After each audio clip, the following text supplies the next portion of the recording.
जोडीदार जर साथ देणार असेल की नाही तर कोणतंही काम ओझं वाटत नाही बरं का. तर असं मी का म्हणते, तर इथे मी घेतलेलं आहे मस्तपैकी मिक्स ड्रायफ्रूटचे लाडू बनवायला आणि ते कारभारी म्हणाले मी सुद्धा तुला मदत करतो.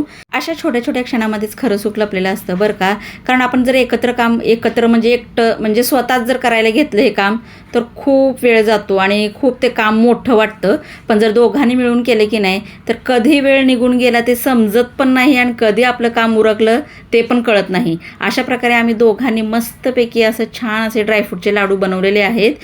कारण आता थंडी संपत आली त्यामुळे म्हटलं शेवटचं आपलं बनवावं. कारण तिळाचे लाडू संपले. तिळाचा व्हिडिओसुद्धा तुम्ही बघितलेलाच आहे आणि जर बघितला नसेल तर मी खाली त्रिकोण देते, त्याच्यावर क्लिक करा म्हणजे तुम्हाला तिळाच्या लाडूचीसुद्धा रेसिपी मिळून जाईल. जसा हा लाडू गोड असतो की नाही खायला, तसे ह्या लाडूच्या गोडव्यासोबतच आपल्या नात्यातला गोडवासुद्धा वाढत जातो बरं का.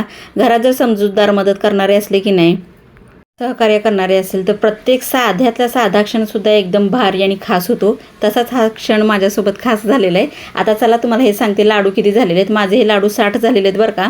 तर मस्तपैकी इथे मी डब्यामध्ये भरायला घेतलेले आहेत. त्याच्याखाली ना एक वाटी किंवा प्लेट ठेवायचं म्हणजे डबा पूर्णतः घाण होत नाही आणि घेताना पण व्यवस्थित घेता येतं. ह्याच्या एक डबा माझा फुल झालेला होता आणि तेवढे लाडू शिल्लक होते. त्यासाठी मी दुसरा डबा घेतला आहे लाडू ठेवण्यासाठी. तर तुम्ही हे प्रमाण सगळं मी अंदाजे घेतलेले आहे. काजू, बदाम, मखाने आणि मगज बी आणि आपले पंपकिन सीड्स, वॉटरमेलन सीड्स जे पण आहे ते सगळं मिक्स करून टाकलेले आहे. गुळाचा पाक केलेला आहे. ड्रायफ्रूटच्या लाडूची सुद्धा माझ्याकडे रेसिपी आहे, शॉर्ट व्हिडिओ टाकला आहे, डिटेलमध्ये सुद्धा टाकलेला आहे.